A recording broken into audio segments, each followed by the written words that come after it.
कर्मों का फल धरती पे आके क्यों भुगतना पड़ता है? वहाँ पे सब क्लियर नहीं हो जाते सब कर्मों के फल? ये ऐसा ज़रूरी नहीं कि हर आदमी नरक में ही जाता हो, ऐसा कोई पक्का नहीं है। कई बार हमें जो हमारे कर्मों के विधान होते हैं वो धरती पे ही जन्म लिया, अब अगला जन्म ही धरती पे मिल जाएगा, यही हमको भुगतना पड़ेगा। जो कुछ ज़्यादा लगता है कि भाई बहुत बड़े लेवल से किसी ने बुरे कर्म किए तो उनको नरकों में जाना पड़ता है। नरकों का विधान सबके लिए नहीं है। वाह, जैसे बुरा जो देखन मैं चला, बुरा न मिलिया कोई, जो मन देखा अपना, मुझसे बुरा ना कोई। तो सारी जंग जो शुरू हो रही है वो अंदर से ही हो रही है जी। और साथ में जैसे आपने अभी दोस्ती के बारे में बोला कि अगर हम ये कहें कि दोस्त मुझे बिगाड़ रहा है तो वो एक सही जगह नहीं है। या तो आप दोस्त को सुधारो या दोस्त बदलो, क्योंकि दोस्ती जैसे कि हमने मेरे को एक पॉडकास्ट में ही एक हमारे मित्र हैं आदि भाई, तो उन्होंने कहा था, उन्होंने पहली बात ये उनके मुँह से मैंने सुनी थी कि दोस्ती इकलौता ऐसा रिश्ता होता है जो हम खुद चूज़ करते हैं। बिल्कुल।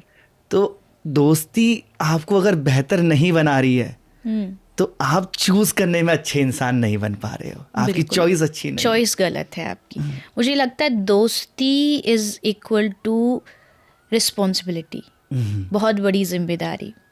दोस्त कह देना मैं तुम्हारा दोस्त हूँ बहुत इजी वर्ड है, पर दोस्त कहने का मतलब है कि पूरी जिम्मेदारी निभाना सही और गलत की।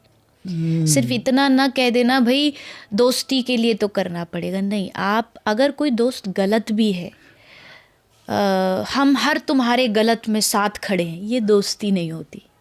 गलत में हम तुम्हारे अगेंस्ट खड़े होंगे और तुमको समझाएंगे नहीं तुम गलत कर रहे हो, तो दोस्ती है।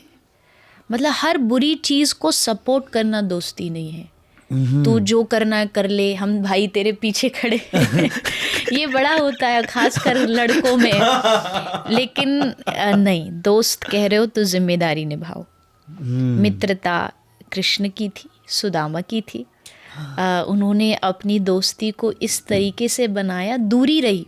इतनी दूरी किसी दोस्ती में शायद नहीं होगी कि बचपन में बिछड़े और फिर जाके मिले कई सालों बाद, लेकिन फिर भी उन्होंने अपनी उस दोस्ती को कहीं भी कलंकित नहीं होने दिया, कम नहीं होने दिया।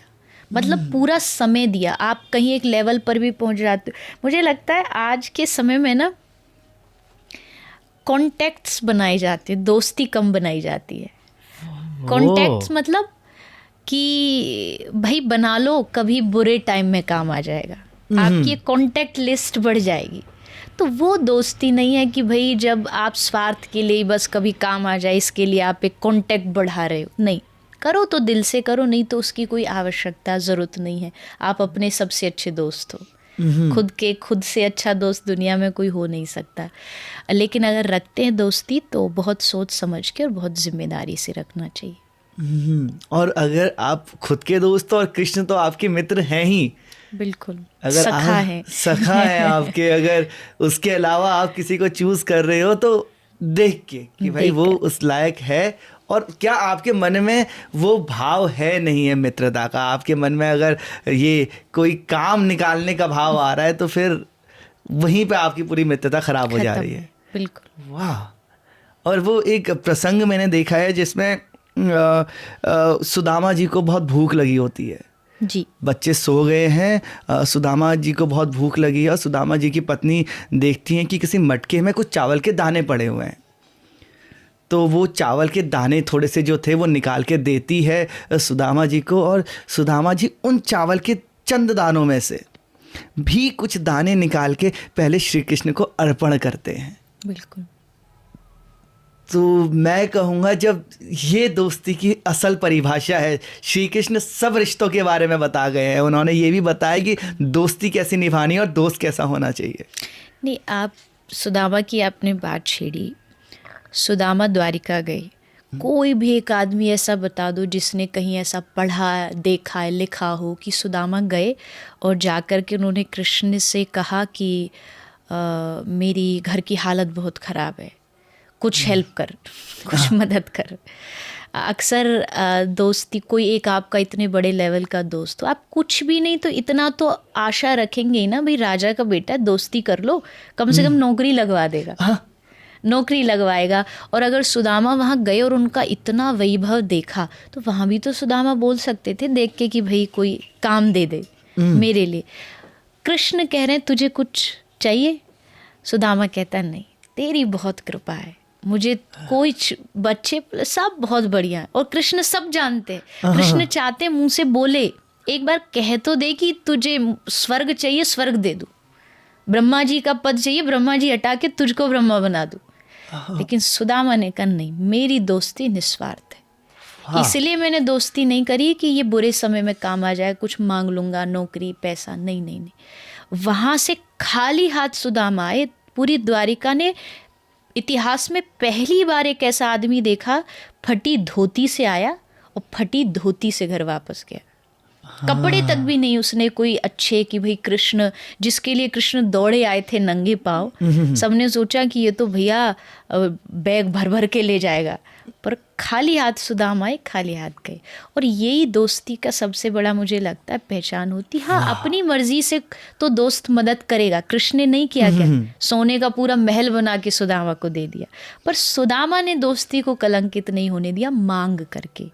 मांग कहीं भी होती है ना किसी भी रिश्ते में, तो उससे रिश्ते में मिलावट आ जाती है। मांग नहीं होनी चाहिए। वाह। तो मांग कम करोगे तो रिश्ता अच्छा रहेगा, लंबा टिकेगा। मांग खत्म कर दो। भक्त को भगवान से मांगने की जरूरत नहीं है। लोग अक्सर दुख संकट हर लो, ये कर, क्यों बोले हम? क्या वो नहीं जानता हमारा जीवन कैसा है? क्या उसको नहीं पता मैं दुख में हूँ? अगर मुझे भरोसा है वो मेरी हर कहानी को जानता है, तो मुझे क्यों बताना पड़ रहा है उसको कि मेरे दुख संकट हर ले? तू अच्छे से जानता है मेरी सिचुएशन, तुझे अच्छा लग रहा है मैं इस सिचुएशन में रहूं, तो मैं भी खुश हूँ। ऐसे ही रख पूरे जीवन भर। और अगर तुझे लगता बदलना, तो तू जगत का स्वामी है, ऐसे करेगा और सब बदल जाएगा।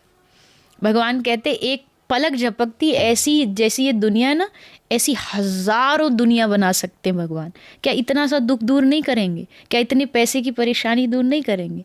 बट वो चाहते स्थिति में रखना, तो ठीक है तेरी मर्जी, मैं खुश हूँ जिसमें तू खुश। प्रेम वही है ना कि तेरी खुशी में, तेरी रजा में मेरी रजा, तेरी मर्जी में मेरी मर्जी। और मांग छोड़ दो तो फिर वो मिलेगा जो कभी सोच नहीं सकते। किसी ने बहुत सुंदर बात कही कि भगवान से कुछ कुछ मांगोगे तो वो कुछ कुछ देगा, उससे बहुत कुछ मांगोगे तो बहुत कुछ देगा, सब कुछ मांगोगे तो सब कुछ देगा, और कुछ भी नहीं मांगोगे तो अपने आप को दे देगा। भगवान कहेगा ले आज से मैं तेरा, अब मैं तेरे पीछे पीछे, तू आगे आगे, भक्तन पाछे यूं फिरे जो बछड़ा संग गाय। जैसे बछड़ा पीछे पीछे, गाय उसके पीछे पीछे भागती है, वैसे ठाकुर जी भक्तों के पीछे चलते हैं। तो नहीं मांगना मुझे लगता है जीवन की सबसे बड़ी भक्ति भी है, दोस्ती भी है, कुछ भी कह लो। ये आप अगर सीखोगे तो आपके संसारिक रिश्ते भी अच्छे चलेंगे और आध्यात्मिक तो अच्छे चलेंगे ही चलेंगे। वाह वाह वाह वाह वाह, बहुत ही सुंदर बात कही है आपने। और एक चीज़ बस मैं यहाँ पे और जानना चाहता हूँ, एक दो चीज़ें, जैसे कि अब हम लोगों का स्वर्गलोक है, नरकलोक है, आपके कर्मों के फल आपको मिलते हैं मृत्यु के पश्चात जी। तो जब मेरे को सब फल मिल गए उधर पे जाके, तो फिर कर्मों का फल धरती पे आके क्यों भुगतना पड़ता है? वहाँ पे सब क्लियर नहीं हो जाते सब कर्मों के फल? ये ऐसा ज़रूरी नहीं कि हर आदमी नरक में ही जाता हो, ऐसा कोई पक्का नहीं है। कई बार हमें जो हमारे कर्मों के विधान होते हैं वो धरती पे ही जन्म लिया, अब अगला जन्म ही धरती पे मिल जाएगा, यही हमको भुगतना पड़ेगा। जो कुछ ज़्यादा लगता है कि भाई बहुत बड़े लेवल से किसी ने बुरे कर्म किए, तो उनको नरकों में जाना पड़ता है। नरकों का विधान सबके लिए नहीं है। तो जो ऐसे कर्म होते हैं, जैसे कोई झूठ बोल रहा है, तो उसको कहीं ना कहीं धरती पे ही ये पाप जो है उसके ख़त्म हो जाएंगे, फिर वो आगे अच्छा कर्म करे बुरा करे उस पे निर्भर करता है। बाकी अगर कोई नरक में भी जाता है तो वहाँ भी आप, नरक क्या है? नरक एक प्रकार की पनिशमेंट व्यवस्था है। वो आपको मिल गई, पर अब ये गारंटी नहीं है कि अब आपको धरती पे दोबारा से एकदम फ्रेश मिलेगा, क्योंकि ये जन्मों जन्मों का अकाउंट है। आप मान लीजिए इस जन्म में बुरे कर्म किए, नरक भेज दिए गए, लेकिन इससे 10 जन्म पहले भी तो बुरे कर्म करे होंगे। हो सकता है उसके लिए हमें फिर अगला जन्म मिलना पड़े। तो ये कर्म का एक रोटेशन है, अच्छे बुरे नरक स्वर्ग, ये रोटेशन कभी ख़त्म नहीं होता। इसमें आदमी पड़ा रहता है इस सर्कल में। इससे बाहर निकलने के लिए पाप और पुण्य दोनों से ऊपर जाना पड़ता है, जिसको हम भक्ति मार्ग कहते हैं, प्रेम मार्ग कहते हैं। प्रेम मार्ग में जो चलेगा, भक्ति मार्ग में, वो पाप और पुण्य से ऊपर उठ जाएगा। एक बहुत बड़ी बात है जिसको लोग नहीं समझते। अगर पाप भगवान से मिलने में रुकावट है तो पुण्य भी रुकावट है। क्यों? क्योंकि पुण्य से आदमी स्वर्ग जाएगा। स्वर्ग जाने के बाद, स्वर्ग परमानेंट नहीं है। स्वर्ग आप ये समझ लीजिए एक प्रकार का होटल है। 5 स्टार होटल होते हैं, वो कम से कम 1000-2000 स्टार का होटल है। होटल में आप कब तक रहते हो? जब तक आपका बैलेंस है आपके पास। वो ख़त्म हुआ तो वही होटल वाले धक्का देके निकाल देंगे। तो स्वर्ग में जब तक हमारे पुण्यों का बैलेंस है, जब तक पुण्यों का हमारे पास अकाउंट है, तब तक वहाँ रहेंगे। उसके बाद फिर धरती पे आ जाएंगे। तो इसका मतलब पुण्य भी बाधक है भक्ति मार्ग में। आदि गुरु श्री शंकराचार्य जी कहते हैं, न पुण्यम न पापम न सुखम न दुखम। ना भगवान सुख चाहिए, न दुख, न पुण्य, न पाप। इन सब से परे हमको आप चाहिए। तो ये सुख और दुख, पाप पुण्य, जो एक निचली स्तर के लोग हैं जिनको अभी इसी धरती पे ही घूमना है, उनके लिए तो ठीक है। और जो भक्ति मार्ग में जाना चाहते हैं और इस सर्कल से बाहर निकलने, उनको भजन करना पड़ेगा और पाप पुण्य से परे जाके भगवान को पाना पड़ेगा।